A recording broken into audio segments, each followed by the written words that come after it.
Even though Megan's elaborate plan has failed, we're not quite finished because at least some of her dream still exists. Longtime viewers will undoubtedly be annoyed by the most recent twist, but if the show uses it, it would be novel. Unknown man. So the Megan saga has reached its conclusion. Stephanie is receiving calls from her mother, Megan is playing with hope, and Marlena is already being forced to attempt to mediate the arguments between Eric and Belle. I really enjoyed that scene. And Beau. I'm aware that this will not be well received, but if his comeback tale genuinely involved his overcoming death and ascending to rule the Kyriakis Empire as Victor's rightful heir, I believe that this would excite me more. Fans, though, just want him home with his family, I know that. There isn't anyone else in the family right now who could take Victor's place, but I'm very positive that this was written and filmed before John Aniston's death. It would be an intriguing turn to turn Beau in that way. However, they could have told this story without the crazy-making brainwashing material. For 7 years, Beau was not alive. Anyone would reconsider their life, who they are, and who they want to be after experiencing a resurrection like he did. We already know that this plot to construct an empire via youth serum would fail, so that would heighten the stress. Beau's reaction isn't only a result of trauma, it's also the result of his brain being jumbled, so it will eventually reverse itself. This new Beau material ultimately seems to be meaningless because it prolongs his reunion with Hope.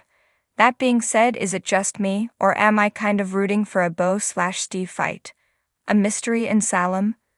Meanwhile, do any of you actually think Sloane broke into Polina's office and ransacked it?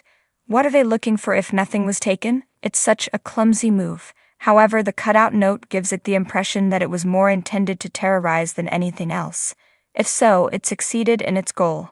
Still, that doesn't seem to be Sloane's style. In addition, it's never what happens when something is that clear and the show, or Polina, forces it down your throat. Sloane did make reference to a sibling when asked about the perpetrator. Then there is TR's historic well. Polina recently brought him up with Talia again, claiming that if she could endure his abuse, she wouldn't be the kind to experience a panic attack. We're all getting a little tired of the death circle, but it doesn't have to be TR who broke into her office. Perhaps someone who knew him and believes Polina is to blame for his passing. Please refrain from raising him from the dead. Disconnections in love. Second unpopular viewpoint, I support Chloe and Xander. Although it doesn't feel like sparks are flying, they are still being pushed together. Or, to be more precise, Leo is forcing them together to the point where they will end up hooking up since no one else in town will want to be associated with them. Even though Gwen and Sarah are no longer together and Brady and Philip are no longer together, let's try something else. I don't think they have the capacity for a serious partnership, but yes, please. But let's get back to my issue. It seems like the show never really gives anyone an opportunity to delve deeply. Either matches are designed to be superficial on purpose, Eric/Sloane, to stop feeling hollow like Wendy/Johnny, and even Gabby/Stefan's reunion. They are either not permitted to ever take off like Gwen/Alex, or they just aren't allowed to. Some relationships like that between Eric and Sloane make it obvious that something more is developing. Additionally, I enjoy seeing Sloane and Nicole try to rip each other apart due of their dynamic, but how many of us genuinely think they have the potential to develop into a real romance? Eric has switched from Jada to Nicole to Sloane since being defrocked once more. Nothing has had time to come together.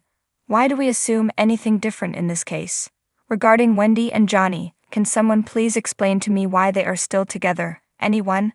Sparks were flying and they were playing off each other when they first met and began planning. Now that they're talking to each other, it seems like they're just playing the field and having a situationship, rather than a relationship since they're too lazy to end things. They aren't both that invested in it. I'm not, I know it. There is obviously more heat between Wendy and Tripp than between Johnny, but because that was teased so long ago and ended in a dead end, it lost its appeal. And now when we only receive them maybe once a week, we're expected to get back on board. It was nice to see Wendy giggling while Tripp danced about with his breakfast. Are pretty much the only recent couple I can see succeeding, apart from Stephanie and Chad, but outside of the Kayla news, they've been pushed into the background for the most part. But primarily EJ is to blame for that.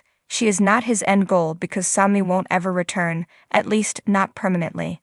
Nicole, though, ought to make a fantastic match. She has a lengthy criminal history, almost as extensive as EJ's, as Eric noted. But she would have to give up worrying about Eric, and success with that. Additionally, even though I appreciate their plotting together, I thought Ericole was best when they were just getting back together and being polite and kind to one another. Character development. What about Stefan and Gabby? I'll just add that I'm glad Days of Our Lives did not portray them as total dimwits. Although I wasn't expecting them to be caught, I was on the verge of yelling at them via my television before Stefan intervened. Where are we now? Are there any actual married couples in the picture that aren't veterans?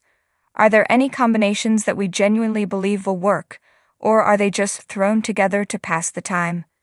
Random thoughts. Give us more, please ask the person. We all probably almost forgot that she once had feelings for Stefan. That lie setup was a little strange, but in a good way. Justin, stop hovering over your children. As ridiculous as her getting into prison was, I actually enjoy Rachel when she's with Kristen. Running to Maggie to get your son back to work is the epitome of pampered children and rich parents. It's possible that Chloe actually brings out the worst in her.